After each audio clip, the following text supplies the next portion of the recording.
हाय दोस्तों, हम पढ़ रहे हैं कक्षा 6 विज्ञान का 12वां पार्ट विद्युत तथा परिपथ। और आज हम इस पार्ट में पढ़ने वाले हैं विद्युत सेल के बारे में। अब सेल क्या होता है, कैसा होता है, इस तरह का होता है। आपने देखा होगा टॉर्च में सेल लगाते हैं, हम रिमोट में सेल लगाते हैं, बच्चों के जो खिलौने होते हैं ज़्यादातर उनमें सेल का इस्तेमाल करते हैं। ठीक है, फिर इसके अलावा बहुत सारी ऐसी चीज़ें हैं जहाँ पर हम घड़ी में अपने सेल लगाते हैं, चाहे वो हाथ वाली घड़ी हो चाहे वो दीवार वाली घड़ी हो। ठीक है, सब में सेल का इस्तेमाल किया जाता है। ठीक, तो सेल जो है वो एक उपकरण है जिसमें कि रासायनिक अभिक्रिया की मदद से विद्युत उत्पन्न करने की क्षमता होती है। ठीक है ना। अब हम पहले ये जानेंगे कि विद्युत सेल को इस्तेमाल क्यों करते हैं, जबकि हमारे पास तो गतिशील विद्युत उपस्थित है घर में। ठीक है, लेकिन अगर आप कहीं बाहर जा रहे हैं, ठीक है, तो आप वहां पर अगर किसी चीज को चलाना है तो उसको चलाने के लिए अगर विद्युत उपस्थित नहीं है तो आप क्या करोगे, वहां पर फिर सेल का इस्तेमाल करोगे। ठीक है, या फिर कोई ऐसा खिलौना है जिसको कि हर जगह आपको चलाना है तो आप बिजली के तार से कनेक्ट करके उसको नहीं चला सकते, इसलिए उसमें सेल का इस्तेमाल करेंगे हम। या फिर जैसे हमारे घरों में घड़ी वगैरह होती है तो उसके लिए अगर हम गतिशील विद्युत का इस्तेमाल करें, उसको बिजली के स्विच से कनेक्ट करके अगर चलाएं तो कभी लाइट चली गई तो टाइम फिर घड़ी नहीं दिखा पाएगी। ठीक है, इसलिए यहाँ पर जहाँ पर हमें इस तरीके से विद्युत की आवश्यकता है कि गतिशील विद्युत कभी चली जाए तो वो चीज लगातार चलती रहे दूसरी वाली, वहां पर हम विद्युत सेल का प्रयोग करते हैं। ठीक है, तो विद्युत सेल एक उपकरण है जो कि रासायनिक ऊर्जा को विद्युत ऊर्जा में बदल देता है। ठीक है, जैसे कि मैंने आपसे कहा था कि विद्युत हमेशा प्राथमिक ऊर्जा नहीं होती, द्वितीयक ऊर्जा का स्वरूप है। ठीक है, यानी कि किसी प्राथमिक स्रोत से उत्पन्न की जा सकती है। ठीक है, तो जब यहाँ पर सेल के अंदर रासायनिक अभिक्रिया होती है तो रासायनिक ऊर्जा उत्पन्न होती है जिसको फिर विद्युत ऊर्जा के रूप में हम लोग इस्तेमाल करते हैं। ठीक है ना।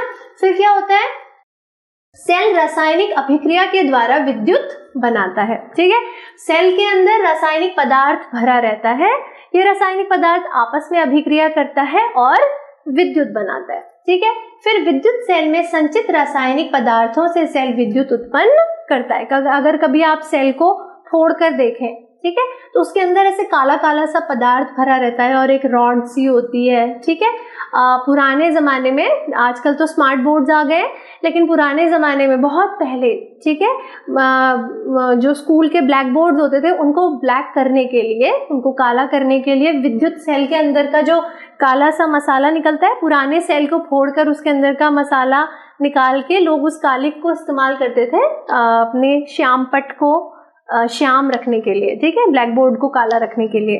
पर आजकल तो इसका इतना इस्तेमाल नहीं किया जाता, तो और करना भी नहीं चाहिए, ये हमारे स्वास्थ्य के लिए बिल्कुल अच्छा नहीं होता है, पर पुराने ज़माने में किया जाता था। ठीक है, तो अगर आप कभी उस सेल को तोड़कर देखेंगे अंदर से तो उसके अंदर से ऐसा रासायनिक सा पदार्थ निकलता है जिसकी अभिक्रिया की वजह से ही सेल में विद्युत उत्पन्न हो पाती है। ठीक है, तो अब सेल अलग अलग प्रकार के होते हैं, इस तरह से बड़े छोटे हर साइज के आते हैं। ठीक है, अब विद्युत सेल में धातु की एक टोपी होती है एक तरफ, ठीक है, और दूसरी तरफ धातु की डिस्क होती है, इसके नीचे एक ऐसी डिस्क होती है चमकदार सी। ठीक है, इसको चक्रिका भी कहते हैं। अब इसमें जो धनात्मक सिरा होता है वो धातु की टोपी वाला सिरा होता है। ठीक है, तो धातु की टोपी वाला सिरा जो होता है हमेशा धनात्मक होता है, और जो दूसरा वाला सिरा होता है, जो डिस्क वाला सिरा होता है, जो यहाँ पर आप चमकदार सिरा देखते हैं, ये इसका ऋणात्मक सिरा कहलाता है। ठीक है, तो ये हो गया विद्युत सेल। अब हम जानेंगे विद्युत बल्ब के बारे में। ठीक है, जब हम विद्युत सेल और विद्युत बल्ब को समझ लेंगे तब हम जानेंगे विद्युत परिपथ के बारे में। ठीक है, तो पहले जानते हैं विद्युत बल्ब किसे कहते हैं। क्योंकि किसी परिपथ को बनाने के लिए हमें सेल, बल्ब और साथ ही स्विच की भी जरूरत होगी, तो हम एक एक करके पहले इनके बारे में जानेंगे, लेकिन स्विच के बारे में बाद में जानेंगे, स्विच का रोल थोड़ा सा अलग है। तो चलिए दोस्तों, अब जानते हैं विद्युत बल्ब के बारे में। विद्युत सेल के बारे में हम समझ चुके हैं, जब हम विद्युत सेल और विद्युत बल्ब दोनों के बारे में जान लेंगे तब हम चलेंगे विद्युत परिपथ पे। ठीक है, तो विद्युत बल्ब को समझते हैं। अब विद्युत बल्ब हम सब ने देखा है, घरों में जलने वाला बल्ब जो होता है, ठीक है ना, उसमें उसकी संरचना किस प्रकार की होती है, ऐसा सा दिखता है। ठीक है, विद्युत बल्ब। अब विद्युत बल्ब क्या है, विद्युत बल्ब विद्युत धारा के उस पे प्रभाव पर आधारित एक उपकरण है। ठीक है, विद्युत बल्ब भी एक प्रकार का उपकरण है जो कि विद्युत धारा के प्रभाव की वजह से जलता है। ठीक है, अब उच्च प्रतिरोध के कारण बल्ब प्रकाश उत्पन्न करता है। बल्ब के अंदर बहुत उच्च प्रतिरोध होता है। प्रतिरोध मतलब होता है रोकने की क्षमता। ठीक है, तो आप ऐसे समझ लीजिए कि बल्ब के अंदर जो यहाँ पर तार उपस्थित होता है, ठीक है, ये जो इसका तार है, ये तार विद्युत को अपने में रोक सकता है और रुकने की वजह से ही विद्युत प्रकाश हमें प्रकाश के रूप में हमें विद्युत दिखाई देती है और बल्ब जो है वो प्रकाश उत्पन्न करता है। ठीक है, तो बेसिकली बल्ब में इतना ऊंचा प्रतिरोध होता है या इतनी ऊंची क्षमता होती है विद्युत को रोकने की कि उस वजह से विद्युत हमें प्रकाश के रूप में दिखाई देने लगती है। ठीक है, तो प्रतिरोध क्या है वैसे जो हम पढ़ेंगे वो हम अपनी अगली कक्षा में ज़्यादा अच्छे से जानेंगे,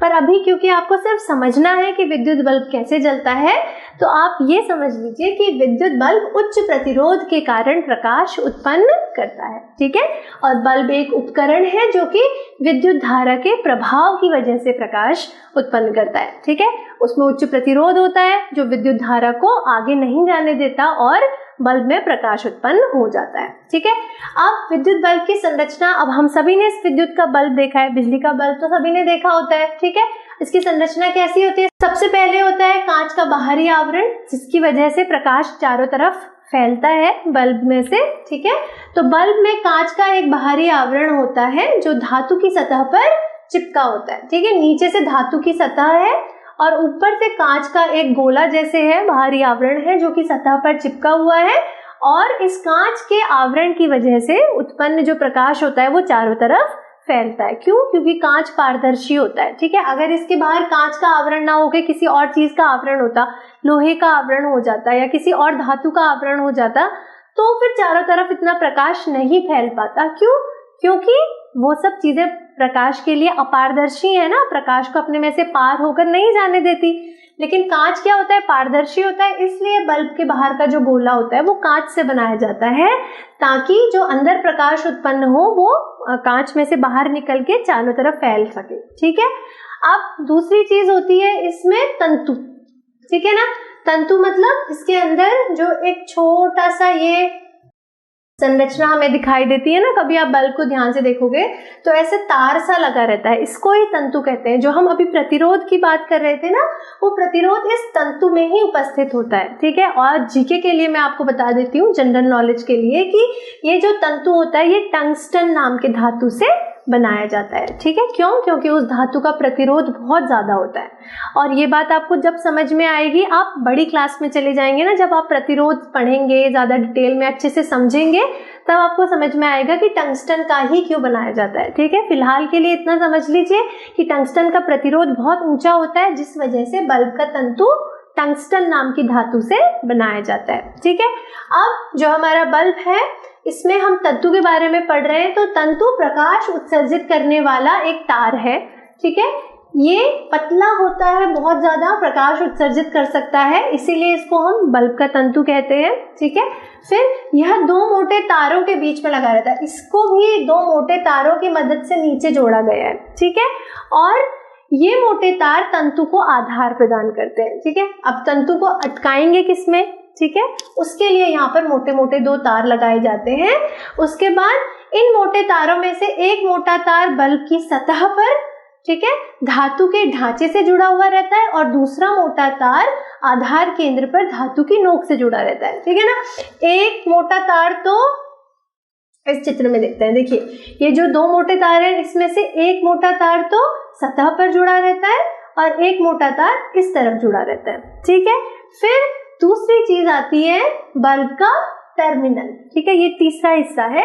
तो टर्मिनल जो है वो बल्ब के आधार पर धातु का ढांचा तथा धातु की नोक, दो बल्ब के टर्मिनल होते हैं। ठीक है, ये जो नोक है और ये आधार पर जो ढांचा है, ये दोनों बल्ब के टर्मिनल है। ठीक है, जब हम विद्युत परिपथ पढ़ेंगे ना, तो वहां पर हमें इन दोनों टर्मिनल्स की जरूरत पड़ेगी, क्योंकि परिपथ बनाने के लिए जो बिजली के तार हैं वो दो टर्मिनल्स से होकर निकलेंगे और फिर सेल के दो टर्मिनल्स से जाके जुड़ जाएंगे। ठीक है, इसकी वजह से यहाँ पर इस तरह से विद्युत परिपथ का निर्माण होगा। ठीक है ना, अब ये हमारा सेल आ गया, यहाँ पर धनात्मक और ऋणात्मक दो टर्मिनल है सेल में। ऐसे ही दो टर्मिनल विद्युत बल्ब में भी होते हैं।